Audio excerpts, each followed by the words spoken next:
আপনাকে একটা প্রশ্ন করি, আপনি কি অলওয়েজ ফার্স্ট মেসেজ করেন? কেউ 10 ঘন্টা পর রিপ্লাই করলেও আপনি টেক্সট দেখার পরই কুইকলি রিপ্লাই দেন। সে সারাদিন বিজি ছিলাম বলে কভার আপ করার চেষ্টা করলে আপনি মেনে নেন। আপনি কি সবসময় রিলেশনশিপ টিকিয়ে রাখার চেষ্টা করেন?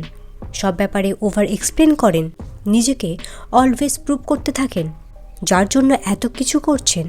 যতটা এফোর্টস আপনি পুট করেন তার হাফ এফোর্টসও সামনে থেকে পান না। Then I am sorry to say, আপনি অনেক ডিসপারেট। না আপনার সেলফ রেসপেক্ট আছে, না ভ্যালু।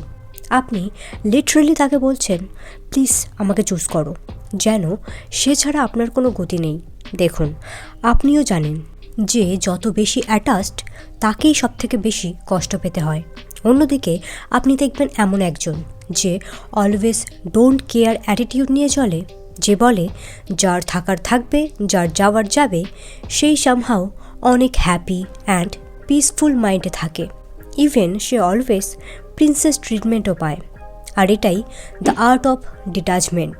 এবং আজকের ভিডিওতে আমি আপনাকে শেখাবো কিভাবে আপনি এই ডিটাচমেন্ট প্র্যাকটিস করবেন এবং সব জায়গায় প্রিন্সেস ট্রিটমেন্ট পাবেন।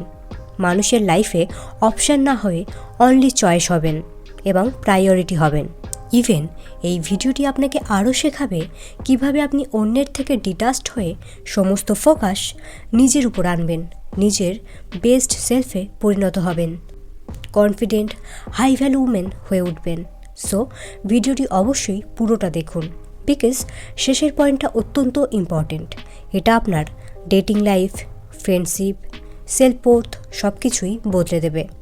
তবে ভিডিওটি শুরু করার আগে আপনাকে বলে দিই, ডিট্যাচমেন্ট সম্পর্কে অনেকের অনেক মিসকনসেপশন রয়েছে। অনেকেই মনে করেন ডিটাচড হওয়া মানে গেম খেলা, ইমোশনসলেস রোবট হয়ে যাওয়া বা ম্যানিপুলেট করা। না, তা একদমই নয়। বরং ডিট্যাচমেন্ট মানে হলো একটা রিয়েলাইজেশন যে কে আমাকে কেমনভাবে ট্রিট করবে, কে কেমন ব্যবহার করবে, সেগুলো আমার কন্ট্রোলে নেই। তবে আমি তার এগেনস্টে কেমন রিয়াকশান দেব, কেমন ব্যবহার টলারেট করব, কোথায় আমার এনার্জি ইনভেস্ট করব, এগুলি ডেফিনেটলি আমার কন্ট্রোলে আছে। ডিট্যাচমেন্ট মানে আমি তোমাকে ভালোবাসি ঠিকই, তবে আমি নিজেকে তার থেকেও বেশি ভালোবাসি, কেয়ার করি। তোমাকে আমি চাই ঠিকই, তবে আমি তোমার উপর ডিপেন্ডেন্ট নই। চলুন এখন দেখে নেওয়া যাক কিভাবে আপনি এই ডিট্যাচমেন্ট প্র্যাকটিস করবেন। Number 1, understand you are the price. কোনো লাক্সারি স্টোরের কোনো প্রোডাক্টকে কখনো আপনি দেখেছেন কাস্টমারের কাছে সেলে বিক্রি হতে? না, কখনোই না। বিকজ লাক্সারি ব্র্যান্ড নিজের ভ্যালু স্ট্যান্ডার্ড কখনোই লো করে না, চিপ কাস্টমারকে অ্যাট্রাক্ট করে না। যে কাস্টমার প্রোডাক্টের ভ্যালু বুঝবে সে ওই প্রাইসেই কিনবে। লাক্সারি প্রোডাক্ট স্ট্যান্ডার্ড লো করে না, ওয়েট করে এমন কাস্টমারের যে তার স্ট্যান্ডার্ড মিট করতে পারবে। আর আপনিও এখানে লাক্সারি আইটেম, কোনো সেলের প্রোডাক্ট না, যে কেউ যেমন ইচ্ছা আপনাকে ট্রিট করলো, বিয়ার মিনিমাম এফোর্টস দিল, আপনাকে সেলফ ডাউটে কেউ ফেললো, আর আপনি সেটা মেনে নিলেন। রিমেম্বার, আপনি প্রাইস। মানুষকে আপনার স্ট্যান্ডার্ড মিট করতে দিন। যখন আপনি ডিট্যাচমেন্ট প্র্যাকটিস করেন, আপনি কাউকে বেক করেন না, কাউকে চেসও করেন না। কেউ রিপ্লাই না দিলে বারবার অনলাইন আছে কি না চেক করেন না, নিজের ভ্যালু নিয়ে ডাউট ফিল করেন না। সিম্পলি আপনি নিজের কাজে, নিজের লাইফে বিজি থাকেন। আপনি রিয়েলাইজ করেন কেউ রিপ্লাই দিচ্ছে না মানে সে রিপ্লাই দিতে চাইছে না, কেউ এফোর্টস দিচ্ছে না মানে সে এফোর্টস দিতে চাইছে না। সে যদি সত্যিই আপনাকে তার লাইফে চায়, তাকে সেটা প্রুভ করতে হবে, তাই না? সেটা ফ্রেন্ডশিপের ক্ষেত্রে হোক বা কোনো রিলেশনশিপ। যে মোমেন্টে আপনি রিয়েলাইজ করবেন যে আপনি প্রাইস, আপনি অন্যের বেয়ার মিনিমাম এফোর্টস টলারেট করা বন্ধ করে দেবেন। আপনি মিউচুয়াল এফোর্টস দেখা স্টার্ট করবেন। আর যেই মুহূর্তে আপনার এনার্জি চেঞ্জ হবে, মানুষের বিহেভিয়ারও আপনার প্রতি বদলাবে। এবং এটাই ডিট্যাচমেন্টের whole point. Number 2, adopt abundant mindset. আমরা toxic relationship, toxic friendship, toxic job আঁকড়ে ধরে থাকি বিকজ আমরা মনে করি এটাই আমাদের জন্য লাস্ট অপশন। এগুলো হারালে আমরা আর কখনোই লাইফে লাভ পাবো না, জব পাবো না, বা ভালো ফ্রেন্ডও পাবো না, একা হয়ে যাব। আর এটাই স্ক্যারসিটি মাইন্ডসেট। যখন আপনি ডিট্যাচমেন্ট প্র্যাকটিস করেন, আপনি রিয়েলাইজ করেন একটা মানুষ, একটা বন্ধু বা একটা জব আমাদের লাস্ট বা অনলি অপশান কখনোই নয়। দুনিয়াতে প্রচুর ভালো মানুষ আছে, প্রচুর অপরচুনিটিও অ্যাভেলেবেল রয়েছে। একটা ফ্রেন্ডশিপ ব্রেক হলো, একটা সিচুয়েশনশিপ ওয়ার্ক করলো না, মানে আপনার লাক যে খারাপ সেটা একদমই নয়, বরং আপনার জন্য better opportunity, better relationship wait করছে। আর এটাই অ্যাবান্ডান্ট মাইন্ডসেট। শুধু মনে রাখুন, আপনি কারোর অপশান না, আর কেউ আপনার লাস্ট চান্সও না। Number 3, invest in you. দেখুন, আমিও জানি কারোর থেকে ইমোশনালি ডিটাচড হওয়া কতটা টাফ। ডিটাচড হবো বললেই হওয়া যায় না। ইমোশনালি ডিটাচমেন্ট তখনই সম্ভব যখন আপনার নিজের লাইফ ইন্টারেস্টিং হবে, যখন আপনার সমস্ত হ্যাপিনেস, মুড, হোল লাইফ একজনের অ্যারাউন্ড রিভলভ করে, তার উপর ডিপেন্ড করে। ডিটাচড হওয়া নিয়ারলি ইম্পসিবল। তাই ডিটাচমেন্টের সবথেকে পাওয়ারফুল স্টেপ হলো নিজের উপর ইনভেস্ট করা, নিজের লাইফকে ইন্টারেস্টিং বানানো। নিজের হবিকে খুঁজে বের করুন। ফাঁকা সময়ে আপনার কি করতে ভালো লাগে সেটা খুঁজে বের করুন। পেন্টিং, ভিডিও মেকিং, ফটোগ্রাফি, যে হবি আপনার পছন্দ সেখানে নিজের সময় ইনভেস্ট করুন। নিজেকে জিজ্ঞেস করুন, আউটসাইড রিলেশনশিপ আমার গোল কী? ক্যারিয়ার বা ফিটনেস, যে গোলই আপনার হোক না কেন, সেখানে নিজের টাইম ইনভেস্ট করুন। নিজের জন্য মি টাইম রাখুন।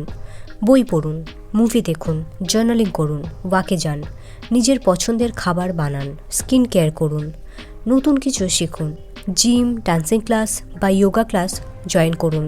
নিজের লাইফে এতটাই ইনভেস্ট করুন যাতে কারোর প্রেজেন্স বা অ্যাবসেন্স আপনাকে বদারই না করে। তারা যখন দেখবে আউটসাইড রিলেশনশিপ বা ফ্রেন্ডশিপ আপনার নিজস্ব লাইফ আছে, তারা অটোমেটিক লেস পাওয়ারফুল ফিল করবে। তাই অন্যের উপর ফোকাস না করে, অন্যের ভ্যালিডেশন চেস না করে, অন্যের উপর ইমোশনালি ডিপেন্ডেন্ট না হয়ে নিজের প্যাশন, গোল, লাইফস্টাইলকে ফলো করুন। অটোমেটিক আপনার এনার্জি ম্যাগনেটিক হয়ে উঠবে। যত বেশি আপনি নিজের উপর ইনভেস্ট করবেন, তত বেশি আপনি নিজের ওর্থ সম্পর্কে অবগত হবেন। যে আপনার স্ট্যান্ডার্ড মিট করতে পারবে না, কুইকলি তাদের লাইফ থেকে কাট অফ করার মতো পাওয়ার আপনি হোল্ড করবেন। Number 4, set boundaries. কেবলমাত্র স্ট্রং বাউন্ডারিজ ক্রিয়েট করে আপনি যে কোনো সিচুয়েশান, যে কোনো পার্সনকে পাওয়ারলেস ফিল করাতে পারেন এবং নিজের ভ্যালুকে ইনক্রিজ করতে পারেন। আর এটা ডিটাচমেন্টের সবথেকে পাওয়ারফুল টেকনিক। দেখুন, বাউন্ডারিজ সেট করা মানে মিন বা রুড হওয়া না। বাউন্ডারিজ সেট করা মানে নিজের সেলফ রেসপেক্টকে ফার্স্ট প্রায়োরিটি দেওয়া এবং সামনের মানুষকে রিয়েলাইজ করানো আপনি তার ডিসরেসপেক্ট কোনো ফর্মেই টলারেট করবেন না। ফর এক্সাম্পল, কেউ বারবার আপনাকে লেট রিপ্লাই করছে, ইগনোর করছে এবং বলছে সে বিজি ছিল, কিন্তু সে নিজে এক্সপেক্ট করছে যে আপনি তার লাইফে অলওয়েজ অ্যাভেলেবেল থাকবেন। কেউ আপনাকে নিয়ে জোক করছে আর আপনাকে বলছে ডোন্ট টেক ইট পার্সোনালি, এবং আপনিও বারবার অ্যাডজাস্ট করছেন। এগুলো সবই আপনার বাউন্ডারিসের অভাব। যখন আপনি স্ট্রং বাউন্ডারিজ ক্রিয়েট করেন, তারা অটোমেটিক রিয়েলাইজ করে আপনি এসব টলারেট করবেন না। আপনার এই বাউন্ডারিজ অ্যাট্রাকশন ক্রিয়েট করে, মানুষ আপনাকে রেসপেক্ট করাও শুরু করে। আর আপনি ডিটাচড হওয়ার পর রিয়েলাইজ করেন যে আসলে এতদিন আপনার কাইন্ডনেসের অ্যাডভান্টেজ নেওয়া হচ্ছিল। বাউন্ডারিজ ক্রিয়েট করে আপনি আসলে এদের নিজেদের জায়গা দেখিয়ে দিলেন। Number 5, master the art of silence. সবচেয়ে পাওয়ারফুল ডিটাচমেন্ট টুল হলো সাইলেন্স। কেউ আপনাকে ইগনোর করছে, ওকে, সাইলেন্ট হয়ে যান। No chasing, no begging. দেখুন, সে অলরেডি জানে যে সে আপনার সাথে কী করছে। Long paragraph, emotional text, over explanation কোনো কিছুই তাকে বদলাবে না, বিকজ সে জেনে বুঝে আপনাকে হার্ট করার ডিসিশন নিয়েছে। এই মুহূর্তে হাই ভ্যালু উইমেনের মতো আপনার স্টেপ হবে কমপ্লিটলি সাইলেন্ট হয়ে যাওয়া। দেখুন, টক্সিক মানুষ কোনোদিনই কাউকে মিস করে না, এটাই ফ্যাক্ট। আপনি চলে গেলে তারা অন্য একজন ভিকটিম খুঁজে বের করবে এবং সেম বিহেভিয়ার রিপিট করবে, আর that is none of your business. আপনি লাইফে better relationship, better friendship, better job, better opportunities deserve করেন, আর এগুলো আপনার লাইফে তখনই আসবে যখন আপনি টক্সিসিটিকে বাই বাই বলবেন, লেট গো করবেন নিজের এনার্জিকে সেভ করবেন।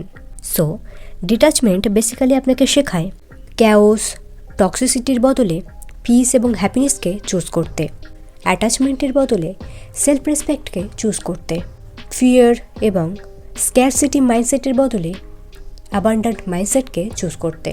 সো ফ্রেন্ডস, এই ছিল আজকের ভিডিওটি যদি আপনার রিলেটেবল মনে হয় এবং হেল্পফুল বলে মনে হয়, কমেন্টে লিখুন আই চুজ ডিটাচমেন্ট, এবং এরকমই আরও mindset shifting, self improvement, psychological videos পেতে চ্যানেলটি অবশ্যই সাবস্ক্রাইব করে নিন।